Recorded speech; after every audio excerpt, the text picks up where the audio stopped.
Hi there, welcome to the Hot Slice Podcast. This is the podcast brought to you by Pizza Today magazine. I am your host, editor-in-chief Denise Greer, and I am joined by senior editor Kate Lavin. Hello, Kate. I can't talk today. Hello, Denise. I'll be the editor. I like that. Editor. I know, right? Now it's very one of a kind. I know. I love it because, we're into August. And what's August mean? August means our survey is going to come out, our all operator survey, that we really want you to just allow 10 minutes of your day to complete this survey. So if you haven't got it in your inbox, look for it in your mailbox, check your promo spot, check your junk folder just in case. But we really hope that you fill those out so that we can get an accurate gauge of what's happening in America's pizzerias. One other thing I want to hit on before we get to our amazing guest is Pizza Expo Columbus is coming up. And actually, I just sent out a thing for judges because we're looking for judges for Pizza Expo Columbus, the Great American Pizza Challenge. And I'm going to tell you what, they make these judges criteria. It's challenging. Like you've got to pass a course, you've got to take a course and have certification. They want you to be certified to do this. So I venture to say that our competitions, we have the best judges in the entire world. Yeah, I absolutely agree. It's really cool, and how it'd be neat to, get behind the scenes and see how they do everything, see how the pizzas are presented to you, because the judges have no idea who made it, who was involved. And there's some really fun categories too. Absolutely. So I'll put a link to the Pizza Expo Columbus hub where it'll have the application for the judging, and it'll also have all the updates for all the stuff where we've talked about Pizza Expo Columbus. You can get caught up on all the happenings of what's going to happen at Pizza Expo Columbus and start getting really excited because we're like less than 2 months away. Woohoo! All right, Kate. Let's go get into our guest who debuted as a Pizza Expo speaker at Pizza Expo 2026. And I hear he just knocked it out of the park. So go ahead and intro our guest. For sure. This episode, we are speaking with Hal Mooney, who with his wife, Cindy, runs Mooneys Pizza Tavern in Long Beach, California. His Pizza Expo session was about opening your first pizzeria and everything that went into that in terms of renovating a space, finding a space, and it was really cool to talk to him now, 5 months later, to see how the pizzeria has been doing since then, and some of the ideas he took from Pizza Expo and went back and incorporated into his business. He was a great guest. I love it. And you know what? I got a great story idea, and I really want to do this. So if you are someone that has an operator where you can answer this, he talked about making $1 million, over $1 million in his first 100 days. So I would love to do an article on your first 100 days of a new restaurant, whether it's the new restaurant, a second location, but the first 100 days of that new location. I think that's a great article, and I'm excited to do it. So we'll definitely tap Hal for that one. For sure. And don't feel like you have to make $1 million to be included in this article. No, absolutely not. We want taste the rainbow. Yes, exactly. We have such a broad spectrum of listeners and readers with Pizza Today that, we have anyone from a mobile pizzeria all the way up to a large chain, executives at a large chain. But most of our operators, they are that independent operator that runs between 1 and maybe 4 or 5 units, somewhere around there. So a lot of people are dealing with similar things, and it's really fun to find those moments where we can talk about something like the first 100 days, and it goes across all of those. For sure. All right, let's hear from Hal about his first several months in business. Great pizza starts with flavorful tomatoes you can count on. For more than 80 years, pizza makers have trusted Stanislaus Food Products to deliver superior tomato products and pizza sauces with the dependable quality and consistency they need, can after can. Whether you're perfecting a signature recipe or serving a busy Friday night crowd, Stanislaus tomatoes help make preparation easier and deliver the vibrant, vine-ripened tomato flavor your guests love. Because when your ingredients perform consistently, you can spend less time worrying about the sauce and more time creating memorable meals that keep customers coming back. Learn more about Stanislaus and their products at www.stanislaus.com or follow them for updates on Instagram and Facebook. Are you looking for smarter ways to improve consistency, efficiency, and bake quality in your pizza operation? Spokane Valley, Washington-based Lloyd Pans is the trusted name for commercial pizzerias and home chefs alike. For over 40 years, Lloyd Pans has been creating innovative pizza pans and tools designed to deliver perfect results every time. Whether it's crispy, golden pizza crusts or perfectly baked pastries, Lloyd Pans' durable, stick-resistant, and proprietary pan finishes are a game changer. Going beyond pizza? Visit lloydpans.com to explore our lineup of food service and bakeware pans and accessories. Need shipping quotes or custom products? Email sales@lloydpans.com for personalized service. All right. Thanks, Hal, for joining us on the Hot Slice. You are so welcome. Thank you for having me. For sure. You spoke at Pizza Expo this year about the process of building out your pizzeria, and it's not a traditional pizzeria space. Could you tell us a little bit about that? Yeah, absolutely. So I spoke about basically the last year and a half of our lives, which was converting a 1960s diner into a modern but also nostalgic pizzeria. We took over a 5,300 square foot facility in Long Beach, California. Yeah, it's a big space. That's a big space. It had been one concept prior to our entry, which was a Huff's, which was this like greasy spoon, classic neighborhood hub. It fell into disrepair and then finally closed during COVID. And then it stayed empty for about 5 years prior to our entry. And so we came in and we had to do a full gut renovation. So new electrical, new plumbing, new HVAC, new roof, obviously new interiors. We had to build a bar, we had to build seating, and like it was, we kept a lot of the great guts of like a 1960s diner build, but then we updated it to this kind of modern, nostalgic pizzeria vibe. Did you have any experience doing that kind of remodel before? I've ripped out pages from Pizza Today and Dwell for Nice. years. So that's my experience building. I did work for a franchise pizza operator called Medici, the Neapolitan pizzeria. I worked for them for a couple years, helping to open their franchise units. I started with them as a national beverage director and became part of their like franchise opening team. And so I learned some of the logistics of like opening, but yeah, never a build. This was our first build for sure. Oh, wow. And you have been super successful since getting off the ground. Can you like just share a little insight into, what really, made that successful? How did you do it? Because, some people have had quick openings where, they get a high audience right from the beginning and then it tapers off, and then others, it's been a slow build, but you've been successful out of the gate and have continued. Thanks for noticing. Yeah. We have, like I can attribute it to a lot of things, like we did launch real hard and fast. We did like 1.3 million in sales in our first 100 days. And that is directly attributable to our neighborhood, who really needed and wanted and yearned for something like this, and our team, who like learned on the job and learned the hard way. And we have like both old school restaurant pros and like a bunch of high school kids, and all of them bound together. We have about 70 employees, which is way inflated for our size.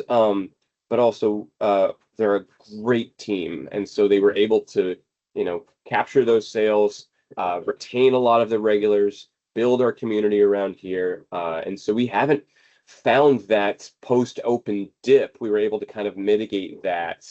And so now we're building on that as opposed to dipping afterwards, which is, thank God, it's because we have bills every which way coming from a massive remodel.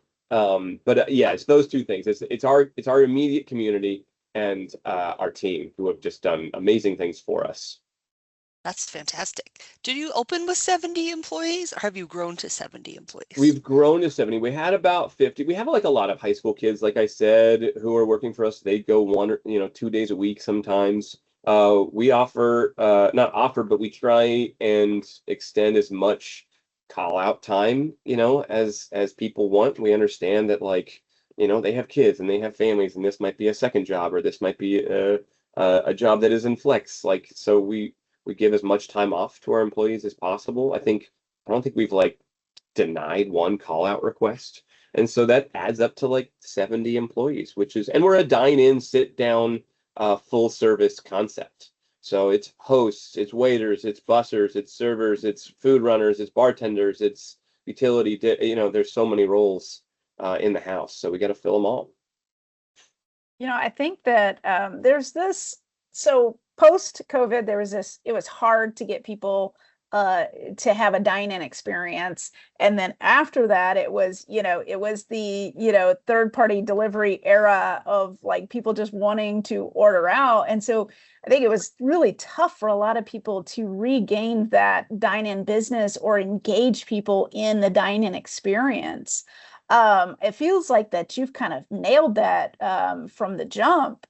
What is really signature about, how you're getting people to come spend time in your restaurant and also come back? Because obviously your return business is huge with that number of sales.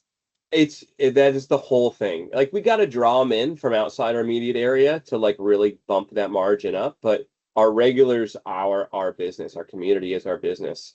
And that's for a lot of reasons. We ultimately, the top level is that we need to give people a reason to go out. Pizza is not enough. Good pizza is not enough. So we started kind of stacking different ways of drawing people in. And that's, great servers do that, who are able to build regulars and develop genuine relationships and talk about specials and upcoming events and their lives and stuff. So that's one way. We have a bucket list beer program. That is a huge one that keeps people coming in and engaged. We have a whole frozen custard program that people are kind of attached to specifically.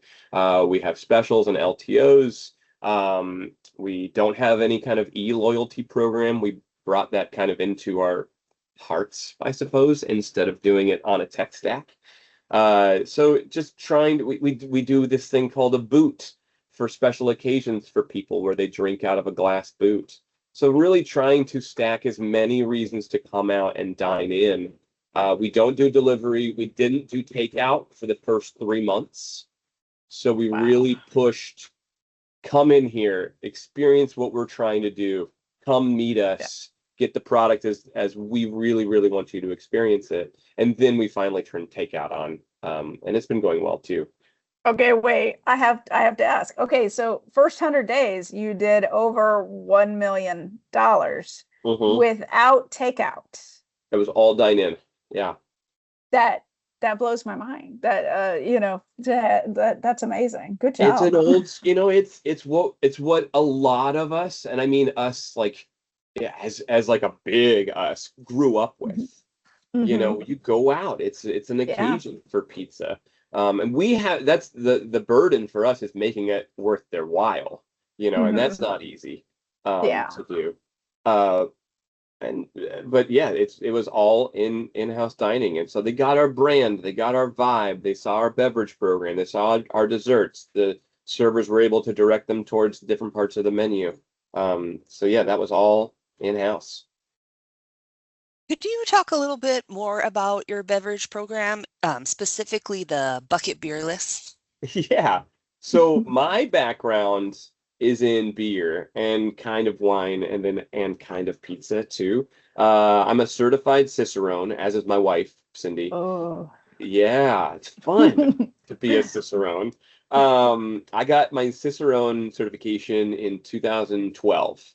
So I've been like a professional beer drinker for well over a decade. And so I brought all of that in here and I'm running a very I don't know, well-rounded, attractive, engaging, fun beverage program. And we're trying our best to really have it work for every. So we have, obviously wonderful craft beers from all over the world, but we also have a house lager that's cheap and cold and cheerful. So like for People love a who, good lager with pizza. absolutely, and Yeah. I will not throw my highfalutin cares about craft beer into the gutter, but I do want to offer something for someone who like wants a quote unquote a domestic or something. Yeah. But so we have a house lager for them, but we also have like a $15 Italian Pilsner from like, a famous brewery called Tipo, a Birrificio Italiano. The beer's called Tipo Pil. So and one way to have a really strong beverage program is to hand sell these things. So like it's like how do you get that information across?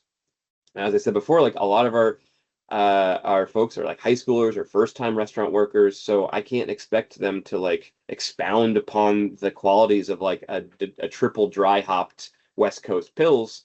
So what we did instead was we created a bucket list beer program. So it has a stamp that says this is a bucket list beer, and that means that it's on my list of 100 beers to try before you die.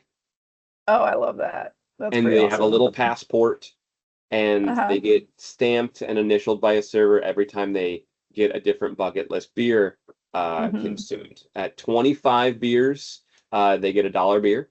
At 50 beers, they get an exclusive T-shirt for free that only you can get if you drink 50. Uh, And then at 100 beers, you get your name on a plaque.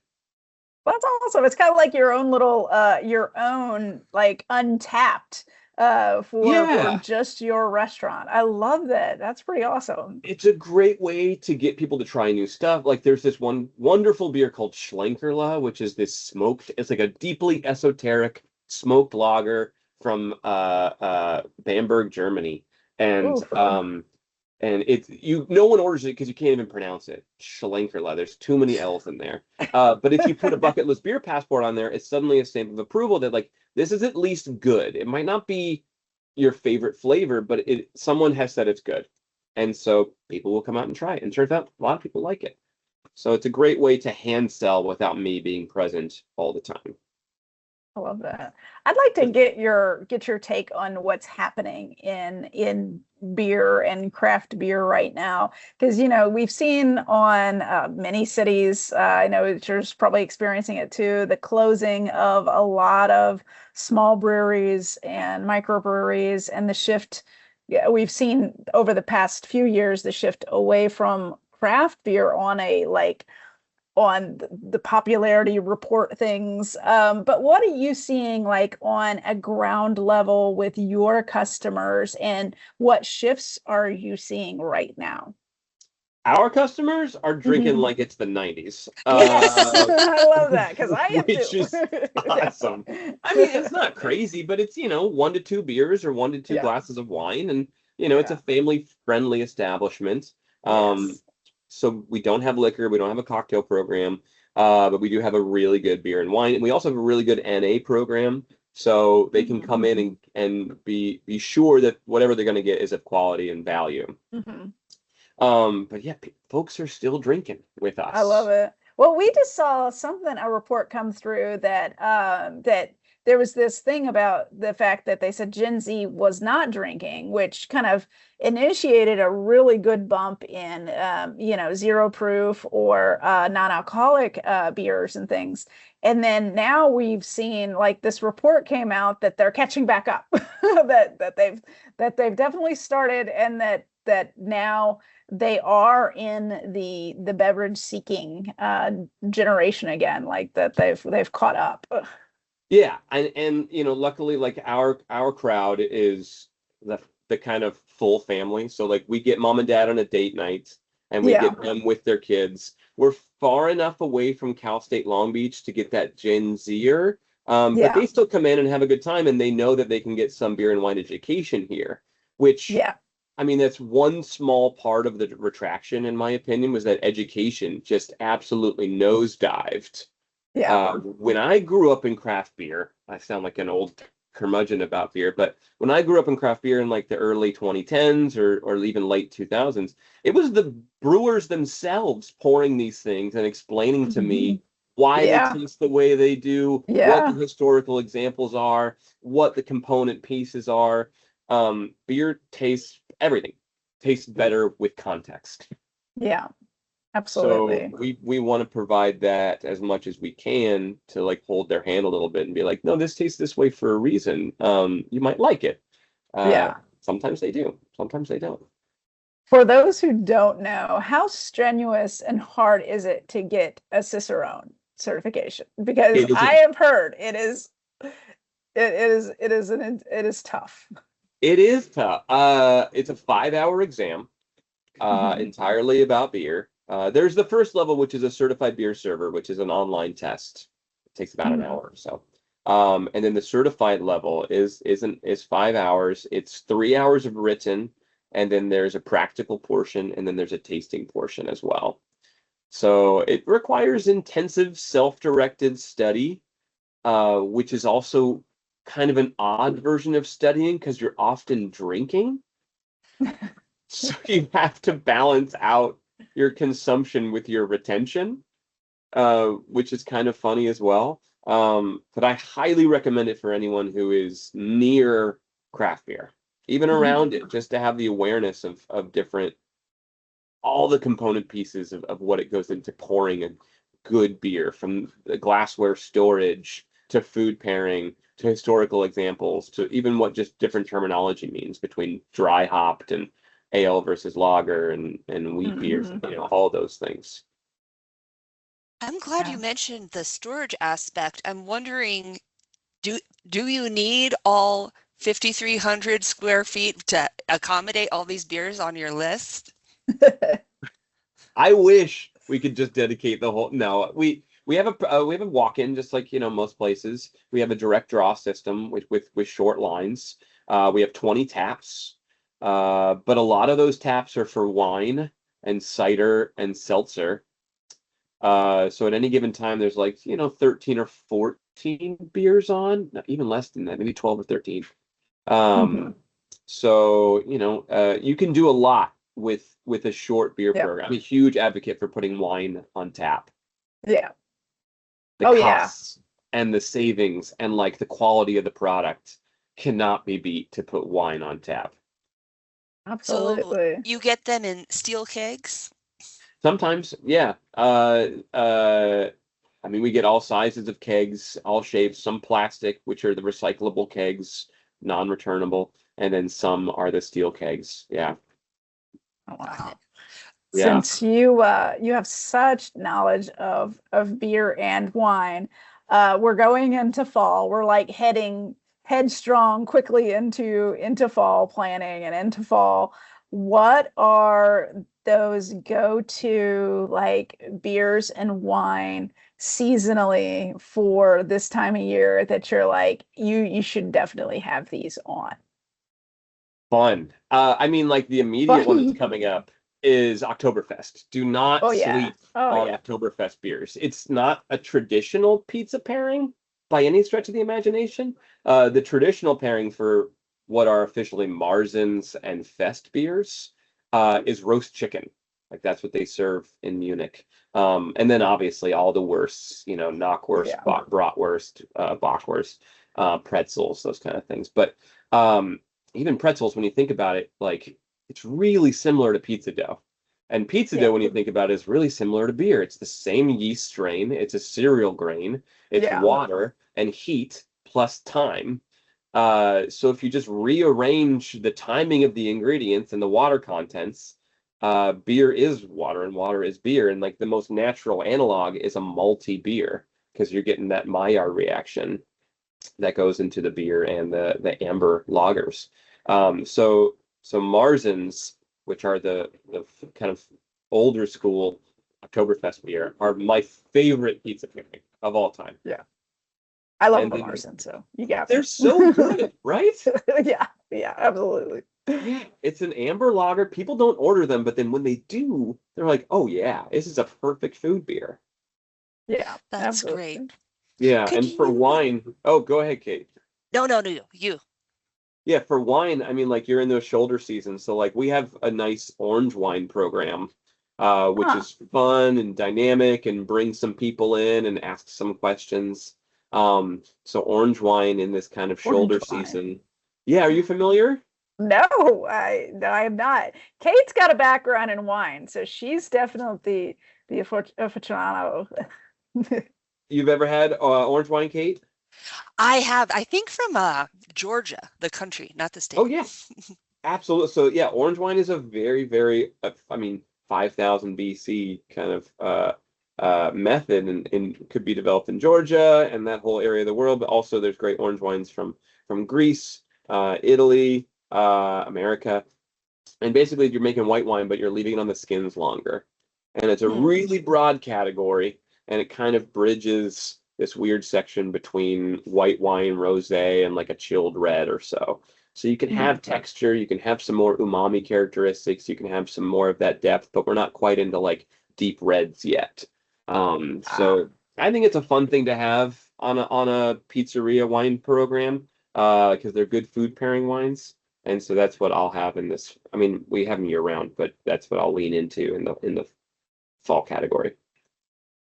Based on your setup, can people come and just have some drinks at the pizzeria? Yeah, we have a 20-person bar. Um, Wow. yeah, which is really nice. And so you're sitting, you're facing the taps, you can chat with the bartenders. We have a really lively bar, which is fun. And it's its own thing. It's kind of walled off from a half wall, but walled off from the rest of the dining area. But you're still in the dining area, so like really good energy and it's a fun place to hang. I'm a fan sitting in the bar. yeah. I was hoping you could tell us a little bit about the experience coming up with the house lager. Did you collaborate with the brewery on that? Yeah, that was funny. It falls into a category that I'm sure many people that read your magazine and listen to your podcast are familiar with, but it's like we're not quite big enough to do anything interesting with it. You know, you have to, once you get big, like doors start opening for you. We're still very small, and so we have to kind of figure these things out. So we found a local brewery who was just making a lager that we liked. Mhm. And it was at a price point that was attractive enough for us. And so we ordered that lager. It's like Yeah, nothing crazy. I tried to go down the route of like, we're gonna get one made for us, and there'll be yeah, you private know, label. yeah, Yeah, wouldn't that be great? No, yeah. we're not big enough. We do a lot of the lager. We go through 2 or 3 kegs, half barrel kegs a week. Um, but it's just an off the rack product from a local craft brewery, and we get it 90% of the time, and then 10% of the time it's just whatever other lager we have around. That so I would love for it to be consistent all the time, but the reality is like no brewery can be that consistent at our level yet. This, I did. Oh, sorry. go ahead.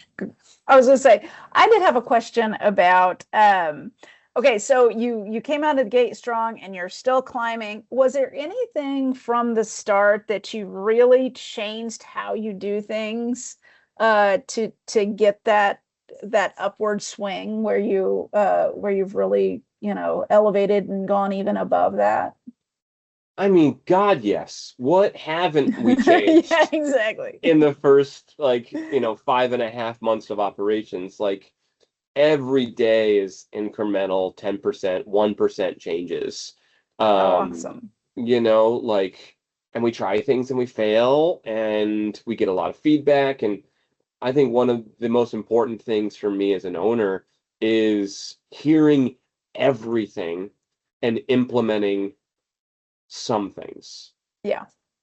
So like as much as I can hear is important, and then being the filter through which what we try, and then getting the rebound back from the managers and from the floor staff. It's like, all right, what is working, what isn't working, and then responding as quickly as possible with what is working and isn't working. Um, I mean, we did a special event last week called Burger Night where we did a collab with a local hamburger pop-up. And Nice. we got some feedback early on that like a part of the menu wasn't working. So like we reprinted all the menus in the Yeah. first half an hour of the event and then moved on from there, and then it started working again. So it's like, all right, best laid plans, and Yeah. you just adjust along the way. So yeah, hearing as much as possible. But in terms of sales and growth, like uh maybe the most important thing for us was not implementing everything that people were telling. So like we haven't done a happy hour. We're not open for lunch during the week. We're not doing delivery. We're really focusing. We don't have a big menu. We're not doing pastas. We're not doing sandwiches. Um, we have a very tight, efficient menu and tight, efficient hours. Um, so that's been helpful, maybe. Hmm. Yeah. Yeah, I could see that being helpful because it really, your labor savings alone with that is extraordinary. And having that concise menu, you're not having as big of a strain on your food costs. We're trying to watch, obviously, food costs, trying to watch waste. Labor is our biggest number, Yeah, the biggest lever to with pull. But 70. yeah, right. And dine in, and it's this busy restaurant sometimes, and then obviously, just like everybody else, Monday through Wednesday is significantly slower. So how do we model those days differently? We're really good on retention as much as we can be with the staff that like leaves to go to college or is home for the summer, that kind of thing. So we manage those numbers really effectively as much as we can, at least in terms of a 5-month-old restaurant. Mhm. Um, Absolutely. I was looking at your menu and I love that it was just really tight, really dialed in, and also that some of your specials seem to reflect your part of the world, your part of California. I think there was one that had al pastor on the pizza. Yeah. Could you tell us about your specials and how you came up with them? Yeah, so our set menu has been pretty much set since day one. We dropped one thing from it, which was this chicken entree that it was like a zebra. What do they call the donkey zebra thing? Like the animal by parts, where it just kind of changed over time in a way that was by the end product, it was like not what it was intended to be. So we dropped that and we put a chicken parm sandwich on the menu. So I guess we do have sandwiches. I'll take back mine. We have one sandwich. And then we do a rotating special pizza. So Mhm. we've done a strawberry pizza, we've done a mushroom pizza, we've done a peach pizza, and we've done a barbecue chicken pizza. So those are chef-driven concepts with like farm fresh produce from California, and we feature those with beverage pairings as well. What And those did do you really pair well. with the strawberry pizza? I have to know. Strawberry was Prosecco for wine, which was Oh, just beautiful and so fun. And then we did an Italian Pilsner uh, with the beer side, which was like spritzy and grassy and very springy. yeah. It was literally it was all fresh and delightful, and like it was just towards the end of spring, and it felt like just bright-eyed food and beverage. That That's sounds so amazing. fun. It was really fun. It was strawberry and stracciatella and balsamic and Oh, basil. you have me right there. Yeah, so That's it was a little amazing. bit of sweet, a little bit of umami. Definitely not a dessert pizza. It was very much a main, Mhm. with that umami hit. And we both cooked the strawberries on the pie and then put a few on post baked to just kind of heat. Yeah. So it was neat. I think we're about to run out of time. So last question, what kind of plans do you have uh, from now till the end of the year? Oh man, now to the end of the year. More specials. Obviously, more Oh, collabs. We'll yeah. probably do one other collab before the end of the year. Um, we do a big all hands meeting every quarter, so we'll do another one for the third quarter with our whole staff, and those have been really fun and really important for team building, vibe building. Do you Um, do those at the shop or do you do those elsewhere? we Like, have done them at the shop, and we okay. will until we get a budget to go offsite. Yeah, I got you. We've gotten them catered from other local restaurants around Long Beach. Oh, nice. So Nice. that's been a cool one to feature. Like we did this place called Brothers Keeper Barbecue, and then we did another restaurant that does Colombian food called Selva, and so we brought those Ooh, in. nice. Yeah, it was really cool, and we did a raffle for somebody at the last one, and we're going to keep that up. And we Mhm. raffled off dinner at Truly Pizza plus Ah, a hotel, nice. Yeah. a hotel stay down there. So Oh, fun. it was great. It was a great, and he just went on the trip last week and said it was the most amazing experience. And he stayed at Yeah. this great hotel just around the corner from Truly, and gave him exposure to like what obviously is a top tier player doing it at the Yes. highest level across the board. And it's not what we're doing by any stretch of the imagination, but it's just fun to be able to like, hey, go see someone else. And so we'll I keep that know. up as well. I know we're running out of time, but I have to follow up since you Yeah. said you're doing a quarterly meeting with that. So what is in these what do you do with your quarterly meetings? Like what's in those? Yeah, I mean, the first one was a huge kind of like event after the first 30 days or Mhm. whatever it was. Yeah. And it was also fun because it was right after Pizza Expo. So like we went through the Nice. opening and then we went to Expo and then we came home and we're like, guys, pizza's amazing. Let's keep doing it. And like we're changing everything and we're changing nothing, blah, blah, blah. Yeah. And then the second one was a lot more focused in terms of just like culture building, identification for like great team players. We gave a lot of awards out. We made sure it wasn't a complaint fest. That was Yeah. not the time nor the place to like air any grievances. In fact, the complete opposite. Like, let's talk about what we're doing well. Let's talk about what we've achieved. Let's talk about individual players who have exceeded expectations. So it's a lot of recognition, and a lot of like we all walk out with just like a visible glow around us. So Q3 will be the same thing, and then Q4 will be like a holiday version. Nice. That's Yeah, great. they're so fun. And I think they're so important. Fun. Well, we have so enjoyed having you on the podcast. I wish you the best. You guys are doing an amazing job. Thank you. So I love talking about it, and I'm a huge, huge fan. You should see the stack. Oh, they're right I here. like it. Oh, hey, Of like, all right. Hey, we like Yeah. that. I mean, like years and years and years going back. And in fact, that's just a small one. That's just like 25, 26. So, Mhm. yeah, huge fan. So I appreciate all the work that you folks do. And yeah, we'll be around. So thank you. Excellent. We can't wait. Thanks, Hal. Have a You're great welcome. one. All right. Have a good Bye. one. Bye.